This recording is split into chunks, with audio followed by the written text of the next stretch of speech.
Olá, Elisandra Riguer por aqui e hoje nós vamos para o capítulo 9 do livro Poder da Mulher que Ora.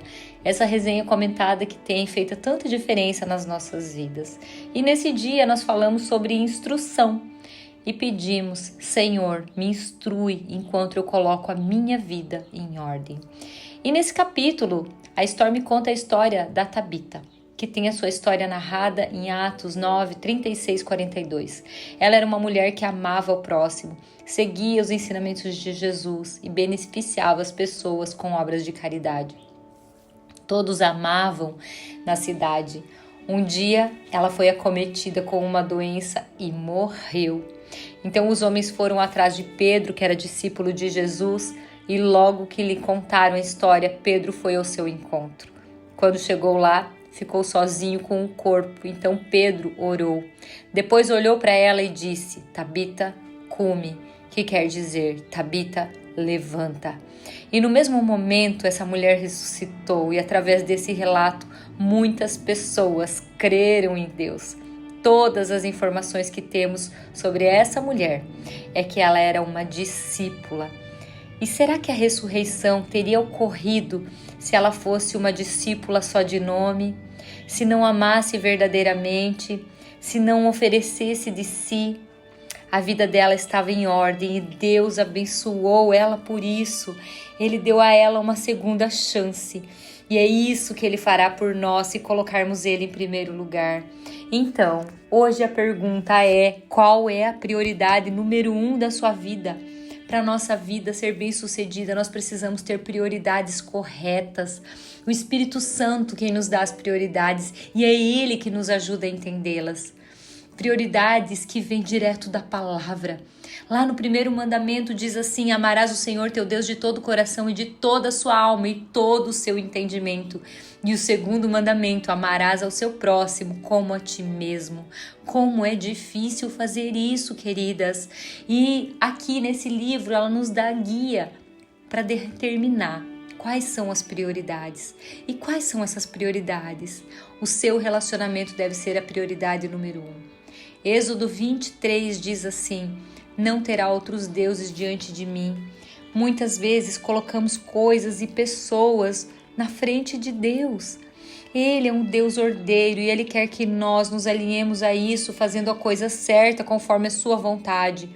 Lá na palavra, em 1 Coríntios 14, 40, diz: tudo, porém, seja feito com decência e ordem.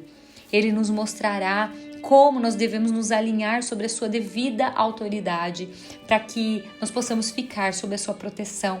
Assim, nós vamos alcançar o que Ele tem para nós. Quando entendemos o poder de colocar a vida em ordem para abrir as portas para o novo de Deus entrar nas nossas vidas, nós passamos adiante e aprenderemos sobre algo que muitas vezes temos dúvida, e essa palavra chama submissão.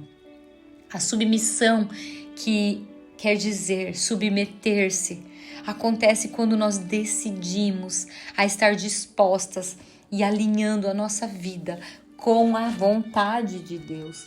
E isso é a submissão na Bíblia, nós alinhadas com a palavra, nós alinhadas àquilo que Ele tem para nós. É aquilo que Ele desejou e nós devemos dizer não a tudo o que for contrário à vontade dEle.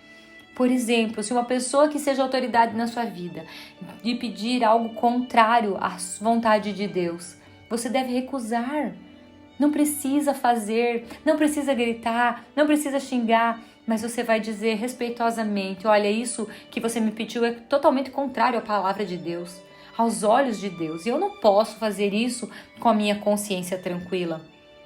E então, você mostra que você tem um coração submisso.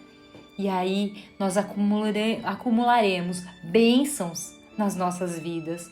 Jesus era submisso a Deus completamente. Jesus não precisava estar em submissão mesmo assim. Ele o fez, Ele morreu por nós, Ele se submeteu a nós. Muitas mulheres hoje não conseguem ser submissas em virtude de abusos, porque foram traídas, porque foram magoadas quando se submetiam. Mas Deus não quer que ninguém seja capacho, não. Tampouco ele quer que sejamos robôs sem raciocínio. Precisa haver discernimento. Nós não devemos ser tolas ou burras, seguindo e submetendo-nos às pessoas que desobedecem à lei e à palavra divina. Muitas mulheres submetem-se e mantêm um casamento abusivo, onde são humilhadas e maltratadas. E a autora conta a história de uma mulher que decidiu permanecer com esse marido, o que resultou em uma tragédia. Mulheres que não se submetem ao marido e acabam destruindo seu lar e sua família. Isso também acontece. Mulheres que têm maridos bons, maridos que querem gerar um lar de amor, de graça, de paz, mas não conseguem se submeter por motivos de feridas emocionais. Nós precisamos entender que a submissão acontece quando existe um equilíbrio. E para que haja um equilíbrio, a nossa primeira submissão precisa ser a Deus. Nós precisamos pedir sabedoria, discernimento, conhecimento e Deus nos ajudará. Para tudo no seu lugar é preciso haver a sujeição. Em nosso trabalho, na nossa igreja, no governo, em nossa família. Em tudo há a necessidade de encontrarmos um lugar para que nós possamos arraigar as nossas raízes. E quando eu falo de um lugar para arraigar as nossas raízes, eu estou falando de uma igreja. Por quê? Porque uma igreja nos dá uma base de operação. Sem ela, nós não conseguimos ir tão longe. Deus tem uma para cada uma de nós. Você já encontrou a sua igreja?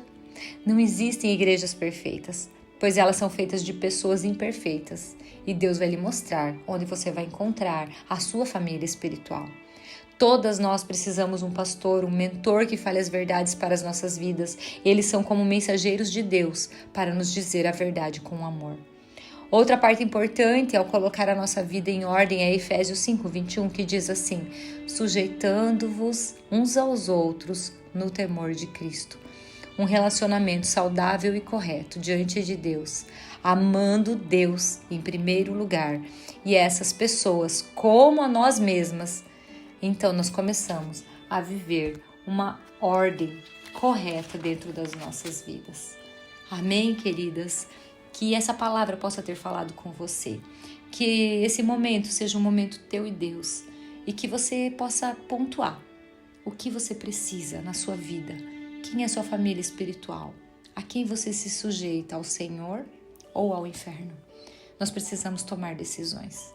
Não esqueça de olhar aqui embaixo, tem uma oração para você fazer. E também tem as promessas de Deus para sua vida. Um abraço, até o próximo áudio.